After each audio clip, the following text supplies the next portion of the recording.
Baik pemirsa, kita lanjutkan kembali perbincangan bersama dengan Praska Putrantio, Senior Research Analyst dari Infovesta. Ya, halo Mas Praska, kita lanjutkan kembali begitu dengan pergerakan indeks harga saham gabungan pada saat pre-opening. Ini sudah mulai terkena aksi jual begitu pada saat pembukaan. Akankah pelemahan yang terjadi ini sudah terbentuk begitu dan akan terus berlanjut?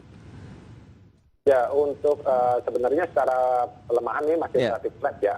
Namun ini sekarang tampaknya sudah mulai agak berbalik ke zona positif, penguatan terbatas di 0,10-an seperti itu dan ditopang oleh sektor perkebunan dan properti, di mana memang saat ini perkebunan ini mengalami penguatan ditopang oleh komoditas CPO yang menembus di 3.100 ringgit Malaysia per ton seperti itu. Dan ini yang menjadi katalis penopang juga IHSG. Di samping itu juga ada saham-saham dari sektor properti, dan di samping itu ada sektor pertambangan yang juga membantu penguatan IHSG di awal perdagangan ini. Baik, kita akan sampaikan dulu ya untuk pembukaan market hari ini di awal pekan. Pemirsa, indeks harga saham gabungan masih bertahan di zona positif. Berarti pelemahan yang sempat sedikit saja terjadi pada saat pre-opening ini langsung dilawan begitu dengan aksinya aksi beli yang dilakukan oleh investor domestik tentunya. Kita lihat penguatan indeks harga saham gabungan menguat sekitar 0,22%, berada di level 5.070,463 dengan banyaknya saham yang mengalami penguatan sekitar 144 saham, adapun yang melemah 61 saham. Itu dia, berarti memang beberapa sektor yang sudah disampaikan oleh Pak Praska tadi memang bisa dicermati juga untuk perdagangan hari ini. Ada CPO, kemudian properti dan juga pertambangan ini, Mas Praska ya. Ya, kalau kita cermati satu persatu deh, kita lihat CPO dulu. Lebih kepada karena harga komoditasnya nih yang sudah mulai ada perbaikan, kemudian adanya pembukaan lagi lockdown di sejumlah negara, sehingga bisa menguntungkan untuk kinerja ekspor CPO di tanah air. Tapi seberapa lama dan seberapa kuat, Mas Praska?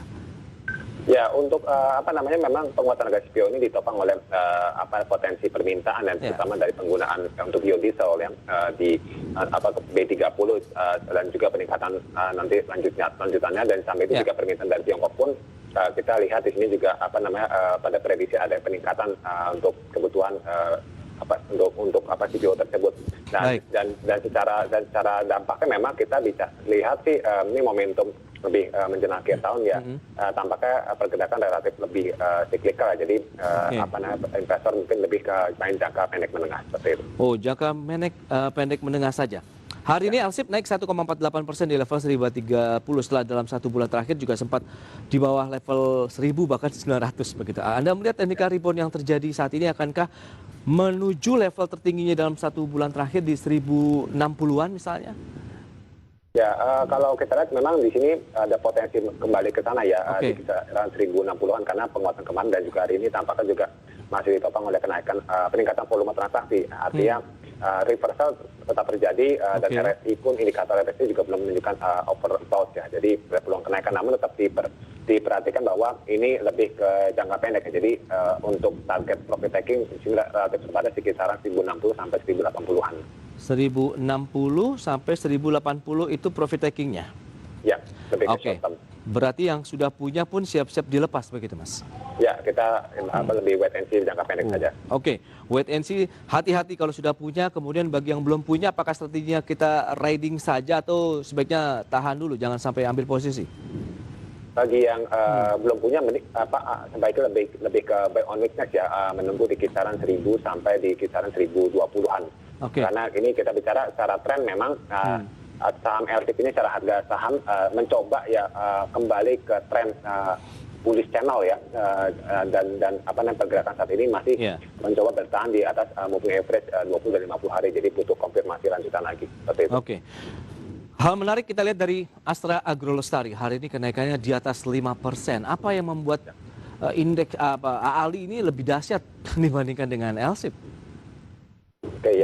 Terkait di samping mungkin secara skala size-nya, kita lihat sini memang saham AALI sendiri secara technical view cukup menarik ya, dia sudah hampir menyentuh ke support moving average 50 hari, jadi ada peluang technical rebound ke 11.450-an ya. Jadi menurut saya di sini menjadi semacam memanfaatkan momentum untuk membeli kembali seperti itu. Luar biasa dong kalau 11.450, berarti current price kita masih boleh hajar kanan begitu opening market hari ini?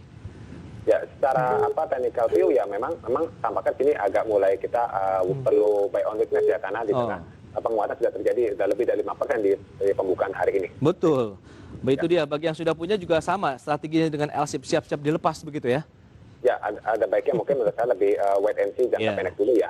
Di peak sebelumnya sudah dicapai di level 11.500-an. Baik, ini menarik kalau kita lihat dengan kinerja dari Astra Agrolestari yang kenaikannya di atas rata-rata sektornya begitu, dengan emiten-emiten di dalamnya seperti LSIP dan SCMP yang naiknya rata-rata 1%-an. Baik, itu dia untuk Ali. Kita akan sampaikan dulu informasi menarik terkait dengan kinerja Bursa Efek Indonesia di sepanjang tahun ini, Mas Praska dan pemirsa. Meski pandemi COVID-19, Bursa Efek Indonesia ini mencatatkan kinerja yang tergolong apik, di mana hal tersebut terlihat dari emiten yang IPO atau melantai di Bursa Efek Indonesia sejak awal tahun sudah mencapai 46 perusahaan. Dan selain itu, juga dari sisi investor, pasar modal juga mengalami kenaikan hingga 26%. Berikut liputannya. Bursa Efek Indonesia mencatatkan kinerja yang tergolong apik di masa pandemi ini. Bagaimana tidak, saat ini Bursa Efek Indonesia menjadi bursa di Asia Tenggara dengan inisial public offering atau IPO terbanyak. Direktur Utama Bursa Efek Indonesia Inarno Jayadi mengatakan sejak awal tahun emiten yang telah IPO di BEI mencapai 46 perusahaan.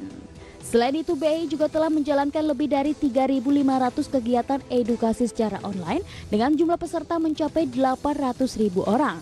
Dengan memanfaatkan teknologi pula, BEI tidak menghentikan operasional maupun layanan ke publik, termasuk kegiatan edukasi kepada calon investor maupun calon emiten.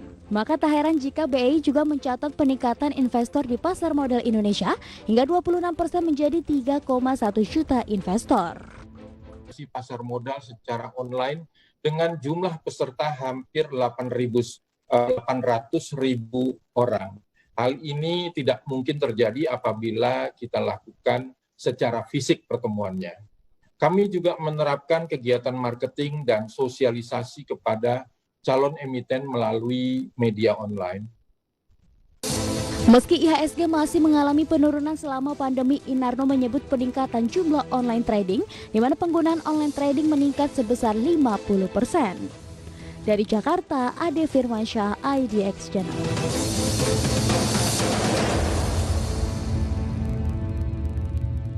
Baik, pemirsa, kita lanjutkan kembali perbincangan bersama dengan Mas Praska Putrantio, senior research analis dari Infovesta. Ya, Mas Praska, baru saja disampaikan informasi yang menarik begitu.